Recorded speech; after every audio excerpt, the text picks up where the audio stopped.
الحمد لله نحمده ونستعينه ونستغفره ونؤمن به ونتوكل عليه ونعوذ بالله من شرور أنفسنا ومن سيئات أعمالنا من يهده الله فلا مضل له ومن يضلله فلا هادي له ونشهد أن لا إله إلا الله وحده لا شريك له ونشهد أن سيدنا وسندنا وحبيبنا وكريمنا وشفيعنا ومولانا محمدا عبده ورسوله صلى الله على النبي وعلى آله وأصحابه وأتباعه وأزواجه وذرياته أجمعين. فأعوذ بالله من الشيطان الرجيم. بسم الله الرحمن الرحيم. قل إن كنتم تحبون الله فاتبعوني يحببكم الله.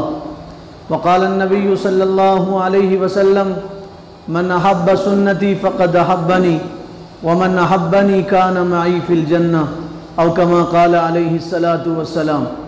اللہ تعالیٰ نے ہم تمام کے ساتھ بے انتہا کرم کا، محبت کا، شفقت کا، عنایت کا معاملہ کیا.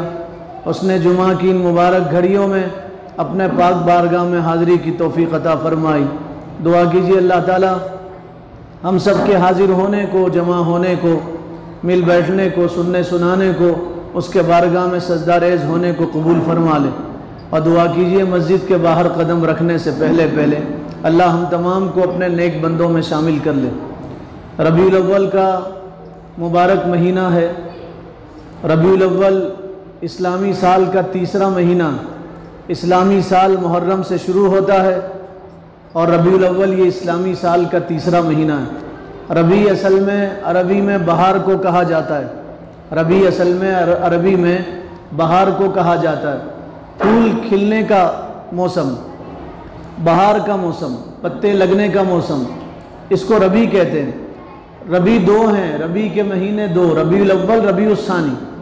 ربیع الاول کے معنی پہلے بہار کا موسم، ربیع الثانی کا مہینہ معنی دوسرے بہار کا موسم.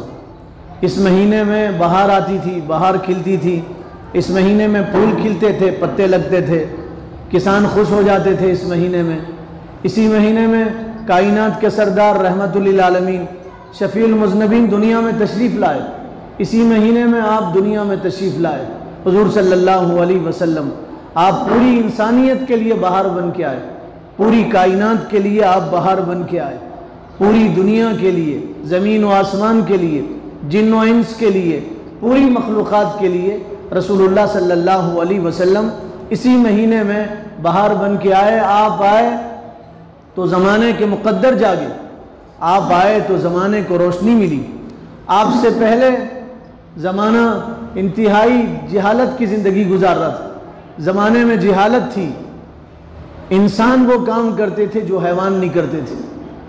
آپ صلی اللہ علیہ وسلم سے پہلے انسان وہ کام کرتے تھے جو حیوان نہیں کر سکتے تھے. حضور سب کے لیے نجات دہندہ بن کے آئے. آپ انسانوں کے محسن بن کے دنیا میں تشریف لائے. اسی لیے اسی مہینے میں جلسے کیے جاتے ہیں، سیرت النبی کے جلوس نکالے جاتے ہیں. اسی مہینے میں رسول اللہ صلی اللہ علیہ وسلم کے سیرت کے تذکرے کیے جاتے ہیں. اسی مہینے میں لوگوں کو جمع کیا جاتا ہے، حمد و نعت کی محفلیں سجائی جاتی ہیں. اسی مہینے میں رسول اللہ صلی اللہ علیہ وسلم اس مہینے میں آئے. اسی لیے اسی مہینے میں لوگ حمد و نعت کی محفلیں منعقد کرتے ہیں. فضل الرحمن گنج مراد آبادی رحمۃ اللہ علیہ ہندوستان کے بڑے بزرگ گزرے ہیں. فرماتے ہیں جو لوگ صرف 12 ربیع الاول کو میلاد مناتے ہیں، 12 ربیع الاول کو، تو وہ سچے مومن نہیں ہو سکتے. جو لوگ صرف 12 ربیع الاول کو میلاد مناتے ہیں وہ سچے مومن نہیں ہو سکتے. حضور کی میلاد تو ہر لمحہ منانا چاہیے. ہر دن حضور کی میلاد ہے، ہر مہینے حضور کی میلاد ہے، ہر رات حضور کی میلاد ہے، ہر دن حضور کی میلاد ہے. فرماتے ہیں اگر حضور کی میلاد نہ ہوتی تو ہمیں کلمہ نہیں ملتا. حضور کی میلاد نہ ہوتی تو ہمیں قرآن نہ ملتا. حضور کی میلاد نہ ہوتی تو ہمیں شریعت نہ ملتی. حضور کی میلاد نہ ہوتی تو اللہ تک پہنچنے کا راستہ نہ ملتا.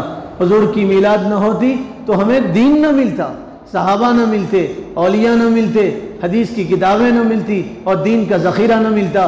حضور کی میلاد کے طفیل اللہ تعالیٰ نے یہ سب چیزیں ہمیں عطا فرمایا. اور اللہ نے ہمیں مسلمان بنایا، بن مانگے مسلمان بنایا، ہمیں بن مانگے مسلمان بنایا۔ اللہ تعالیٰ نے ہر چیز ہم پہ ہر ایک کا حق ہے۔ جیسے ہم باپ ہیں تو بیٹوں کا حق ہے، بیٹے ہیں تو باپ کا حق ہے، پڑوسی پہ پڑوسی کا حق ہے، رشتہ داروں پہ رشتہ داری کا حق ہے، اسی طرح ہم پہ رسول اللہ صلی اللہ علیہ وسلم کا بھی حق ہے۔ ہر مسلمان پہ رسول اللہ صلی اللہ علیہ وسلم کا حق ہے، ہر مسلمان پہ، ہر مسلمان پہ حضور کے حقوق بتائے گئے۔ پہلا حق یہ ہے رسول اللہ پہ ایمان لایا جائے اور رسول اللہ کو آخری نبی تسلیم کیا جائے، یہ حق ہے پہلا۔ کتنے مسلمان ہیں جو باپ کے حق کو تو جانتے، بیوی کے حق کو جانتے، مرید ہیں تو پیر کے حق کو تو جانتے، شاگرد ہیں استاد کے حق کو جانتے، ملازم ہیں تو مالک کے حق کو جانتے، لیکن کتنے مسلمان ہیں جو رسول اللہ کے حق کو جانتے؟ ہمیں پتہ نہیں ہم پہ حضور کا کیا حق، حضور کے کتنے حقوق ہیں۔ پہلا حق یہ ہے ہم رسول پہ ایمان لائیں، آخری رسول تسلیم کریں۔ آپ کے بعد کوئی نبی دنیا میں نہ آیا، نہ آئے گا قیامت تک کی۔ آپ کے بعد کوئی نبی دنیا میں نہیں آئے گا۔ ہر چیز کو زوال ہے، حضور کی ذات کو دنیا میں زوال نہیں۔ اللہ نے ان کے بارے میں فرمایا وَرَفَعْنَا لَكَ ذِكْرَكَ، ہم نے آپ کے ذکر کو بلند کیا ہے۔ جس کے نام کو اللہ نے بلند کیا اسے زوال کیسے آ سکتا ہے؟ ہر چیز کو دنیا میں زوال ہے۔ بچہ پیدا ہوتا ہے، جوان ہوتا ہے، اس کے بعد پھر اس کی جوانی ڈھلنے لگتی ہے، پھر وہ بڑھاپے میں قدم رکھتا ہے، پھر ایک وقت وہ آتا ہے وہ لاش بن جاتا ہے۔ پھل دیکھیے، پھل پہلے پکنے لگتا ہے، پھر پک جاتا ہے، پھر عین شباب پہ ہوتا ہے، پورا پک جاتا ہے، اس کے بعد وہ سڑنے لگتا ہے، گلنے لگتا ہے، پھر وہ خراب ہونے لگتا ہے۔ درخت بیج زمین میں ڈالو، درخت بنتا ہے، درخت بڑھتا ہے، چڑھتا ہے، اور پھر درخت تناور درخت بنتا ہے، اور کچھ دنوں کے بعد پھر وہ درخت ڈھلنے لگتا ہے، اس کے پتے گرنے لگتے ہیں۔ ہر چیز کو زوال ہے، دن کو زوال ہے۔ صبح سورج نکلتا ہے، پھر سورج چڑھنے لگتا ہے، پھر کچھ دیر کے بعد سورج ڈھلنے لگتا ہے، اس کو زوال آ جاتا ہے۔ پھر ایک وقت وہ آتا ہے سورج چھپ جاتا ہے اور زائل ہو جاتا ہے، ختم ہو جاتا ہے، پھر رات آتی، پھر رات کو بھی ختم ہونا ہے، رات کو بھی زوال ہے۔ صبح ہوتی ہے، سورج نکلتا ہے، رات ختم ہو جاتی۔ دنیا میں ہر چیز کو زوال ہے، ہر چیز کا زوال ہے۔ حضور صلی اللہ علیہ وسلم کو زوال نہیں، حضور کی ذات کو، صفات کو زوال نہیں۔ آپ آئے رہنے کے لیے آئے، آپ قیامت تک کے لیے آئے، آپ سب کے لیے آئے، انسانوں کے لیے نہیں آئے، آپ جنات کے لیے نہیں آئے، آپ آسمان و زمین کے لیے نہیں آئے، آپ پوری کائنات کے لیے آئے۔ آپ انسانوں کے نبی، آپ جنات کے نبی، آپ درختوں کے نبی، آپ دریا کے نبی، آپ سمندروں کے نبی، آپ آسمانوں کے نبی، آپ ذرے کے نبی، آپ پہاڑ کے نبی۔ دنیا کی ہر چیز کی طرف اللہ تعالیٰ نے آپ کو نبی بنا کے بھیجا اور اعلان کیا وَمَا أَرْسَلْنَاكَ إِلَّا رَحْمَةً لِّلْعَالَمِينَ، اللہ نے آپ کو رحمت بنا کے بھیجا، پورے انسانوں کی طرف، پورے جنات کی طرف، پوری دنیا کی طرف اللہ تعالیٰ نے آپ کو نبی بنا کے بھیجا۔ آپ پوری کائنات کے نبی ہیں، تو اس نبی کا مسلمانوں پہ پہلا حق یہ ہے آپ کو آخری نبی تسلیم کرے۔ آپ کے بعد کوئی نبی نہیں، جو نبوت کا دعویٰ کرے گا وہ واجب القتل ہے، اسلامی حکومت ہوگی اسے قتل کیا جائے گا۔ جو آخری نبوت کا دعویٰ کرے اس کے دل سے دھتکار دیا جائے گا، اسے ٹھکرا دیا جائے گا۔ جو آخری نبی کا دعویٰ کرے اس کو دیکھنا بھی گوارا نہیں کریں گے، اس کے پاس بیٹھنا بھی گوارا نہیں، اس کی بات بھی نہیں سنیں گے، وہ کافر ابن کافر ہے، وہ اسلام سے خارج ہے، اسلام میں اس کا کوئی حصہ نہیں۔ حضور آخری نبی دنیا میں تشریف لائے۔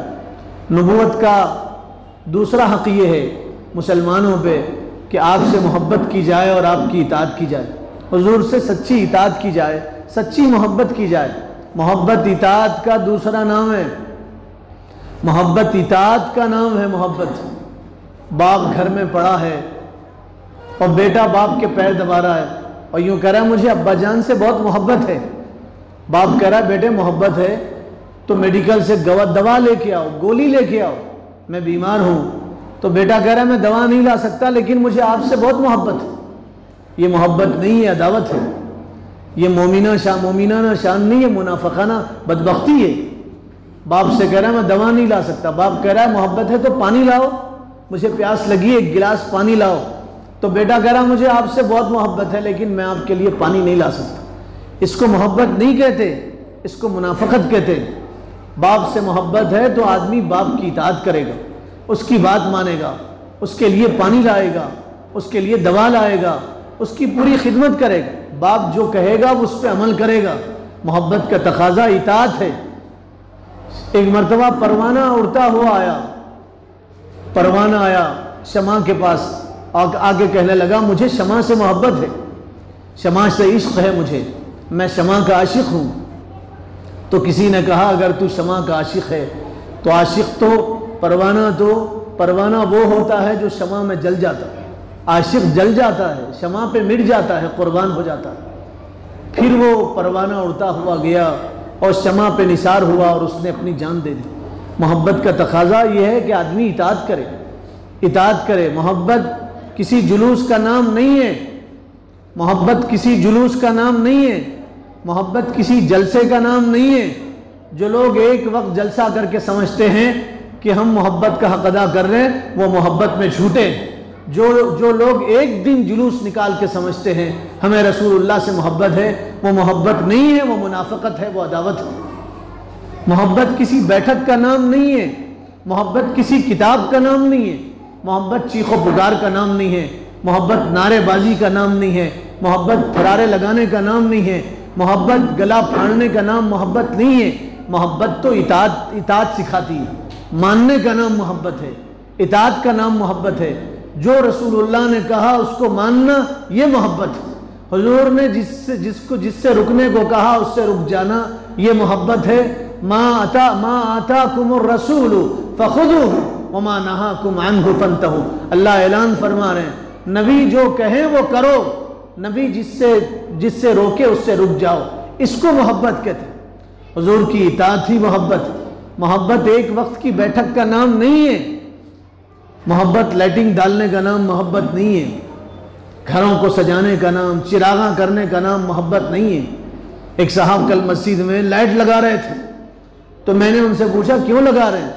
کہا آپ کو نہیں معلوم سرکار کی آمد کا مہینہ ہے، رسول اللہ دنیا میں تشریف لائے اسی لیے ہم مسجد کو لائٹ لگا رہے ہیں۔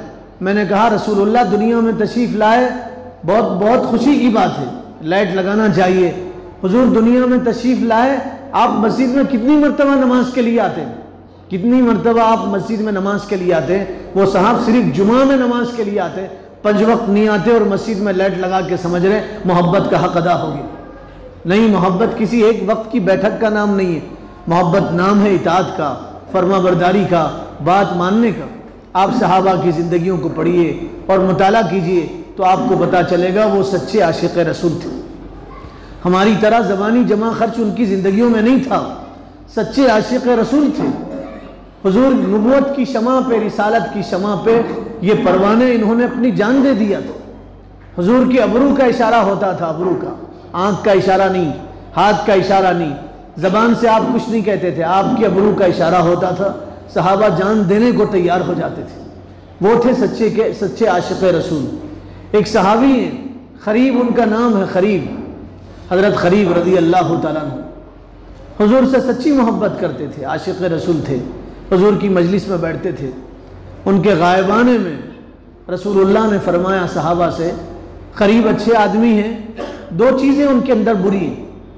فرمایا خریب ہیں تو اچھے آدمی لیکن ان کے اندر جو چیزیں بری ہیں، حضور نے فرمایا ان کے بال بہت زیادہ لمبے ہیں، پھر فرمایا ان کا پیجامہ ٹخنوں کے نیچے لٹکتا ہے۔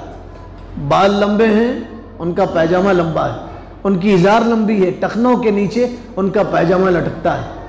کسی صحابی نے حضرت خریب سے کہا خریب حضور نے تمہاری تعریف کیا لیکن فرمایا تمہارے بال بہت زیادہ لمبے ہیں اور تمہارا پیجامہ ٹخنوں کے نیچے لٹکتا ہے۔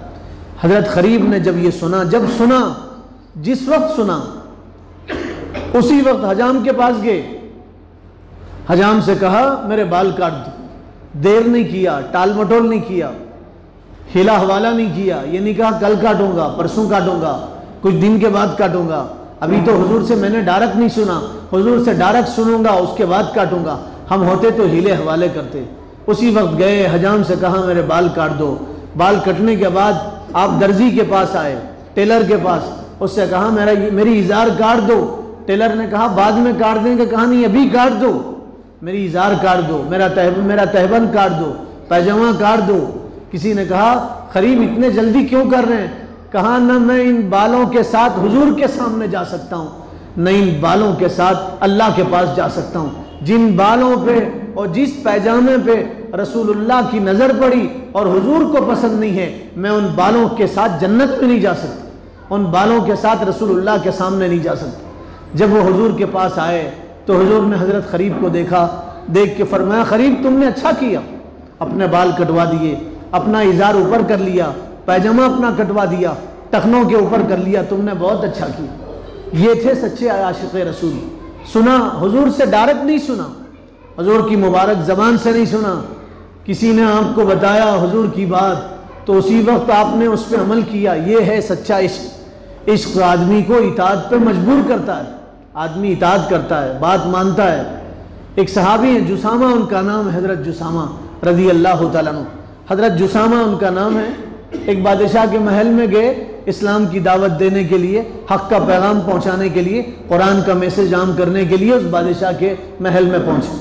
بادشاہ نے کہا بیٹھو کرسی پہ بیٹھو، تو بے خیالی میں، بے شعوری میں، جانتے نہیں تھے، معلوم نہیں تھا، بے علمی میں اس کرسی پہ بیٹھے۔ کسی نے ان کو اشارہ کیا جس کرسی پہ آپ بیٹھے ہیں وہ سونے کی کرسی ہے، تو ایسے کھڑے ہو گئے جیسے آدمی گندگی سے دور ہوتا ہے، ایسے دور ہوئے اس کرسی سے جیسے آدمی نجاست سے دور ہوتا ہے۔ تو بادشاہ نے کہا ہم نے تمہارا اعزاز کیا تھا، اکرام کیا تھا، تمہیں ہم نے سونے کی کرسی پہ بٹھایا تھا اور تم کھڑے ہو گئے، بیٹھ جاؤ۔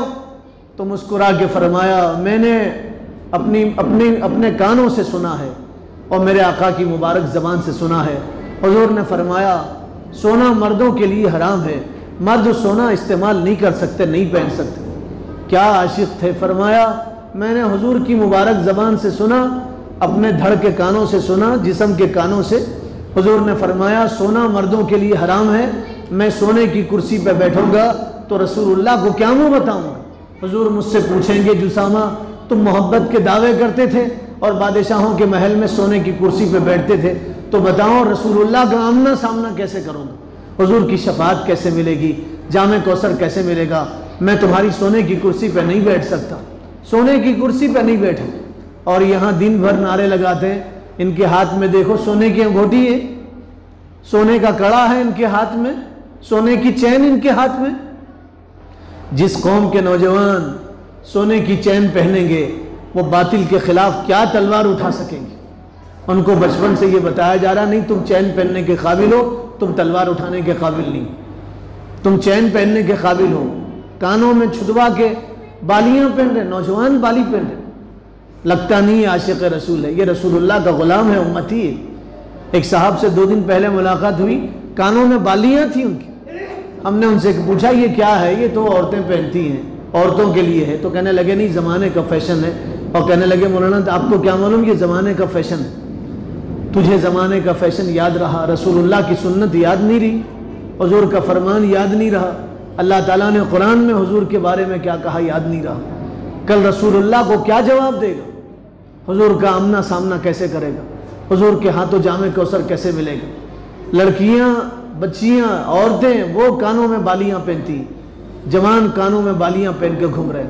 سونا مردوں کے لیے حرام ہے۔ شادی میں جیجو مانگ کرتے ہیں سالوں سے کہ مجھے سونا پہنایا جائے، حرام ہے۔ جیسے شراب کی بوند حرام ہے، جیسے خنزیر کی بوٹی حرام ہے، ایسے مردوں کے لیے سونا پہننا حرام ہے۔ گرام بھی پہننا حرام ہے، 1 گرام بھی پہننا حرام۔ مرد حضرات کوئی دھات نہیں پہن سکتے، صرف چاندی 4 ماشا سنت کی ادائیگی کے لیے پہن سکتے، سنت کی ادائیگی کے لیے، سنت کے لیے 4 ماشا چاندی پہن سکتے ہیں، اس کے علاوہ کوئی دھات مرد نہیں پہن سکتے۔ یہاں سالے پہناتے ہیں، جیجو پہنتے ہیں، داماد کو سسرال والے پہناتے ہیں، نہیں پہناتے تو مانگ کے پہنتے ہیں، بھکاری بن کے پہنتے، معاف کیجیے، بھکاری بن کے پہنتے ہیں۔ رسول اللہ کو کیا منہ بتائیں؟ آپ پوری زندگی چلاتے رہو ہم رسول اللہ کے عاشق ہیں، حضور کے رجسٹر میں آپ کا نام عاشقوں میں نہیں لکھا جائے گا۔ عشق یہ ہے، عشق آدمی کو اطاعت پہ مجبور کرے۔ حضرت خریب تھے، کسی نے کہا یہ سونے کی کرسی ہے، تو کھڑے ہو گئے، گھبرا کے کھڑے ہو گئے، بدن میں جھرراہٹ آ گئی، کھڑے ہو گئے، کہنے لگے حضور نے منع کیا، میں سونے کی کرسی پہ نہیں بیٹھ سکتا۔ اس کس کو کہتے میرے بھائیو؟ جمعہ تھا۔ جمعہ تو سید الایام ہوتا ہے، سارے دنوں کا سردار۔ جمعہ کی تیاری کب سے کرنا ہے؟ جمعہ کی تیاری کب سے؟ بیدر والوں کو یہ بتایا گیا شاید جمعہ کی تیاری جمعہ کی اذان سے ہوتی ہے، اور کتابوں میں ہے جمعہ کی تیاری جمعرات سے ہوتی ہے۔ صحابہ جمعرات سے جمعہ کی تیاری کرتے تھے۔ ہم اس وقت جمعہ میں آتے ہیں جب امام صاحب قاعدے میں ہوتے ہیں، آخری رکعت میں ہوتے ہیں۔ جمعہ میں کب آنا ہے؟ ہمارے بڑے، جب ہندوستان میں مسلمانوں کی حکومت تھی تو جامع مسجدیں پوری کی پوری فجر میں بھر جایا کرتی تھی۔ فجر میں لوگ آتے تھے، جمعہ پڑھ کے جاتے تھے، فجر میں آتے تھے، جمعہ پڑھ کے جاتے تھے۔ ہم نہ فجر میں آتے نہ جمعہ کے بعد کی اثر میں آتے۔ جمعہ میں اس وقت آتے جب آخری وقت ہوتا ہے۔ جمعہ تھا، رسول اللہ کا زمانہ تھا، حضور خطبہ دے رہے تھے، آپ کھڑے ہوئے تھے، مسجد نبوی پوری بھری تھی، مسجد نبوی بھری تھی، کچھ صحابہ کھڑے ہوئے تھے، جمعہ کا خطبہ سن رہے تھے۔ حضور نے فرمایا اجلسو، کھڑے ہونے والے صحابہ سے فرمایا بیٹھ جاؤ۔ یہ آواز مسجد کے باہر بھی گئی، مسجد نبوی کے گلی میں کچھ لوگ آ رہے تھے، کچھ صحابہ آ رہے تھے، ان کے کان میں آواز پڑی، سرکار نے فرمایا اجلسو، تو یہ سمجھ گئے ہمیں بیٹھنے کا حکم دیا جا رہا، تو صحابہ گلی میں بیٹھ گئے، مسجد کے باہر گلی میں بیٹھے۔ عبداللہ ابن رواحہ، عبداللہ ابن مسعود گلی میں بیٹھ گئے، گلی میں بیٹھ گئے۔ جب نماز ہوئی اور رسول اللہ باہر جانے لگے تو حضور نے ان کو دیکھا، کہا بھئی تم یہاں کیوں بیٹھے ہو؟ مسجد میں بیٹھتے، مسجد میں آتے، اندر آ کے بیٹھ جاتے، گلی میں کیوں بیٹھ گئے؟ تو کیا جواب دیا؟ فرمایا آقا آپ نے کہا بیٹھ جاؤ، ہم بیٹھ گئے۔ حضور نے فرمایا میں نے کھڑے ہونے والوں سے کہا تھا، اندر کے لوگوں سے کہا تھا، تم باہر کیوں بیٹھ گئے؟ چوکھٹ پہ بیٹھ جاتے، مسجد میں بیٹھ جاتے، دروازے پہ بیٹھ جاتے، گلی میں کیوں بیٹھے؟ تو کیا جواب دیا؟ فرمایا اللہ کے حبیب آپ نے کہا بیٹھ جاؤ، ہم بیٹھ گئے، اگر نہیں بیٹھتے تو آپ کے نافرمانوں میں ہمارا شمار ہوتا تھا، آپ کے نافرمانوں میں ہمارا نام لکھ دیا جاتا تھا۔ آواز پڑی بیٹھو، بس بیٹھ گئے، جہاں کھڑے تھے وہاں بیٹھ گئے۔ یہ سچی محبت جو آدمی کو اطاعت پہ مجبور کرے۔ حضور دنیا سے پردہ فرما گئے، اماں عائشہ ہیں رضی اللہ تعالیٰ عنہ، کچھ بھونکنے والے حضرت عائشہ کی شان میں گستاخی کر رہے ہیں، جو گستاخی کریں گے وہ عبرتناک انجام کو پہنچیں گے، ان پہ اللہ کی ایسی لعنت برسے گی، ایسی سزا آئے گی، دیکھنے والوں کے لیے عبرت بنے گی انشاءاللہ۔ اماں عائشہ کی شان میں گستاخی اللہ کو برداشت نہیں، اللہ کو برداشت نہیں ہوئی۔ اللہ تعالیٰ نے قرآن میں 2 رکوع نازل کی، فرمایا یہ ہماری عائشہ ہے۔ برات اللہ چاہتے تو بچے سے بتا سکتے تھے، حضور کی زبانی بتا سکتے تھے، حضور بتا دیتے عائشہ پاک دامن ہے، کام چل جاتا، لوگ سمجھ جاتے، لوگوں کو معلوم ہو جاتا، لیکن اللہ نے ڈائریکٹ قرآن میں 2 رکوع نازل کیے حضرت عائشہ کی برات میں۔ حضرت عائشہ تھی، ایک عورت آئی، باہر سے آئی، نئی مسلمان عورت، حضرت عائشہ کا دروازہ کھٹکھٹایا، حضرت عائشہ نے دروازہ کھولا، پوچھا کون؟ کہا میں باہر سے آئی ہوں، نئی مسلمان ہو کے آئی ہوں، میں رسول اللہ کے روزے کو دیکھنا چاہتی ہوں، حضور کے روزے کا دیدار کرنا چاہتی ہوں۔ عشق آدمی کو مدینہ پہنچنے پہ مجبور کرے، عشق وہ جو آدمی کو مدینہ پہنچنے پہ مجبور کرے۔ کیا فائدہ اس دولت کا؟ ہمارے مرنے کے بعد وہ دولت، ہمارے بچے آپس میں لڑ لیں گے اس دولت کے لیے، مریں گے اس دولت کے لیے، مقدمے دائر کریں گے اس دولت کے لیے۔ کیا فائدہ اس دولت تو وہ جو دین پہ خرچ ہو، دولت وہ جو اللہ کے راستے میں خرچ ہو، دولت وہ جو مدینے کے راستے میں خرچ ہو، دولت وہ جو مکہ کے راستے میں خرچ ہو۔ عشق آدمی کو مجبور کرے مدینہ پہنچنے پہ۔ امام مالک رحمۃ اللہ علیہ بڑے امام گزرے ہیں، زندگی میں انہوں نے 1 مرتبہ حج کیا، پوری زندگی میں 1 مرتبہ حج کیا، اور حج کر کے واپس آ گئے، جیسے حج ہوا واپس آئے۔ 5 دن حج کے ہوتے ہیں، 5 دن حج کر کے واپس آ گئے، مکہ میں قیام نہیں کیا، مدینہ میں آ گئے۔ کسی نے پوچھا آپ اتنے بڑے امام ہیں، استاد ہیں، حدیث کا درس دیتے ہیں، آپ محدث ہیں، زمانے کے بڑے مفسر ہیں، 5 دنوں میں حج کر کے آ گئے، آپ نے زندگی میں ایک ہی حج کیوں کیا؟ پھر حج کیوں نہیں کیا؟ تو فرمایا میں مدینہ میں مرنا چاہتا ہوں، میں چاہتا ہوں میری موت مدینہ میں ہو۔ اگر میں حج کے لیے جاؤں اور راستے میں میری موت آ جائے تو میں مدینہ شہر سے محروم ہو جاؤں، جنت البقیع قبرستان سے محروم ہو جاؤں گا، اس لیے میں نے زندگی میں ایک ہی مرتبہ حج کی۔ ان کی تمنا تھی، اللہ تعالیٰ نے ان کو مدینہ میں موت عطا کی۔ حضور نے فرمایا مرنا چاہتے ہو تو مدینہ میں مرو، تمنا کرو مدینہ میں مرنے کی، جنت البقیع میں دفن ہونے کی۔ ہم تمنا کرتے ہیں کہ ہمارا گھر بن جائے تب موت آئے، گاڑی آ جائے تب موت آ جائے، بینک بیلنس ہو تب موت آ جائے۔ نہیں، تمنا کرو اللہ مدینے کی موت عطا فرما دے۔ یہ عشق ہے، محبت ہے، مدینے کی موت اللہ عطا فرما دے۔ ظفر احمد عثمانی ایک بہت بڑے عالم دین گزرے، انہوں نے واقعہ لکھا، ہندوستان سے وہ حج کے لیے گئے جب ہندوستان سونے کی چڑیا تھی، ہندوستان سے آنے والے حاجیوں کی بہت قدر و منزلت تھی، سعودی اس وقت غریب تھا، یہ گئے اور یہ مکہ میں انہوں نے اپنا خیمہ لگایا تو ایک سعودی بچہ روزانہ آتا تھا، ان کے پاس بیٹھتا تھا، ان سے ملاقات کیا کرتا تھا۔ پھر یہ مکہ سے مدینہ گئے تو سعودی بچہ بھی ان کے ساتھ گیا، پھر یہ مدینے سے پھر مکہ آئے، واپس ہونے لگے تو انہوں نے اس بچے سے کہا بیٹے تم بھی ہمارے ساتھ چلو، تو بچے نے کہا میرا پاسپورٹ آپ بنا دیں گے؟ تو انہوں نے کہا ہم تمہارا پاسپورٹ بنا دیں گے، ویزا لگا دیں گے۔ کہا مجھے کپڑے بھی سلا دیں گے؟ کہا ہاں ہم تمہیں کپڑے بھی سلا دیں گے۔ کہا پیسے بھی دو گے؟ کہا ہم تمہیں پیسے بھی دیں گے۔ کہا انڈیا میں کیا کیا چیزیں ہیں بھارت میں؟ تو کہا سب کچھ ہے، وہاں گڑ ملتا ہے، وہاں پھلی ملتی ہے، وہاں چیز تمہیں کھانے کو ملتی ہے، مٹھائیاں ملتی ہیں، چاکلیٹ ملتی ہے، ٹافی ملتی ہے، سب چیزیں تمہیں ملیں گی وہاں۔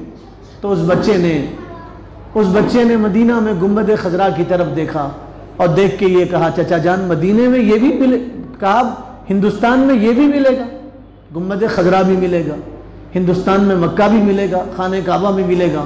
ظفر احمد فرماتے میری آنکھوں میں آنسو آ گئے، میں رو پڑا، میں نے بچے کو گلے سے لگایا، کہا ہندوستان میں سب ملتا ہے، سرکار کا روزہ نہیں ملتا، گنبد خضرا نہیں ملتا، ہندوستان میں سب ملتا ہے، خانہ کعبہ نہیں ملتا، حجر اسود نہیں ملتا۔ تمنا ہو آدمی کی کہ میں جاؤں، مدینہ جاؤں، بار بار جاؤں، گنبد خضرا کے سائے میں بیٹھ کے درود و سلام کا نذرانہ پیش کروں، حضور کے روضے پہ حاضر ہوں، تمنا ہو میں طواف کروں گا خانہ کعبہ۔ یہ آدمی کو عشق مجبور کرے، عشق آدمی کو مجبور کرے۔ حضرت عائشہ کے پاس ایک عورت آئی، کہنے لگی میں حضور کا روضہ دیکھنا چاہتی ہوں۔ حضرت عائشہ نے کپڑا ہٹایا، دروازہ کھولا، اس عورت نے روضے رسول کو دیکھا، چیخ ماری، بے ہوش ہو کے زمین پہ گر گئی۔ اما جان حضرت عائشہ نے اٹھایا تو عورت کہنے لگی میری تمنا تھی میں رسول کا روضہ دیکھوں اور دنیا سے چلی جاؤں، میری تمنا پوری ہو گئی، کہا میں دنیا سے جا رہی ہوں، کلمہ پڑھ کے رخصت ہوگی، حضور کا روضہ دیکھ کے دنیا سے چلی گئی۔ حضرت بلال ہیں، سچے عاشق رسول تھے، ان کی سیرت تو آپ پڑھو، آخری وقت ہے، بیوی سرہانے بیٹھی ہے، کہنے لگی واہ حسرتا واہ موتا، کہنے لگی کیا موت ہے، میرے شوہر جا رہے ہیں، کیسی حسرت کا وقت ہے، میرے شوہر مر رہے ہیں، میں بیوہ ہو رہی ہوں۔ تو حضرت بلال نے کہا ایسے مت کہو، یہ کہو خوشخبری کا وقت ہے، یہ کہو یہ تو وقت میرے لیے خوشخبری کا ہے۔ تو بیوی نے کہا کیسی خوشخبری؟ کہا پگلی تو نہیں جانتی، میں مروں گا حضور کے پاس پہنچوں گا، مروں گا رسول اللہ کا دیدار ہوگا، مروں گا میں اللہ کے پاس پہنچوں گا۔ یہ عشق ہے، عشق چیخ و پکار کا نام نہیں ہے، نعرے لگانے کا نام نہیں۔ ہندوستان کے ایک بڑے بزرگ ہیں، میں کسی کو تکلیف دینا نہیں چاہ رہا، دل دکھانا نہیں چاہ رہا، مجھے معاف کیجئے، 1000 بار آپ معاف کیجئے۔ ایک بزرگ نے اپنی کتاب میں لکھا ہے جو سنت چھوڑے گا وہ قبر میں رسول کو کیسے پہچانے گا، سنت چھوڑے گا تو رسول کو کیسے پہچانے گا۔ بزرگ نے لکھا مجھے ڈر لگتا ہے جن کے چہروں پہ داڑھی نہیں ہوگی وہ رسول اللہ کو کیسے پہچانیں گے قبر میں، سنت چھوڑ کے رسول اللہ کو کیسے پہچانیں گے۔ سنت اطاعت کا نام ہے، محبت اطاعت کا نام۔ آؤ ہم سب مل کے حج کریں، اس ربیع الاول میں ہم رسول اللہ کے سچے عاشق بنیں گے اور سچے غلام بنیں گے، حضور کی سچی محبت کریں گے، سچی رسول اللہ سے کی اطاعت کریں گے۔ اللہ تعالیٰ عمل کی توفیق عطا فرمائے۔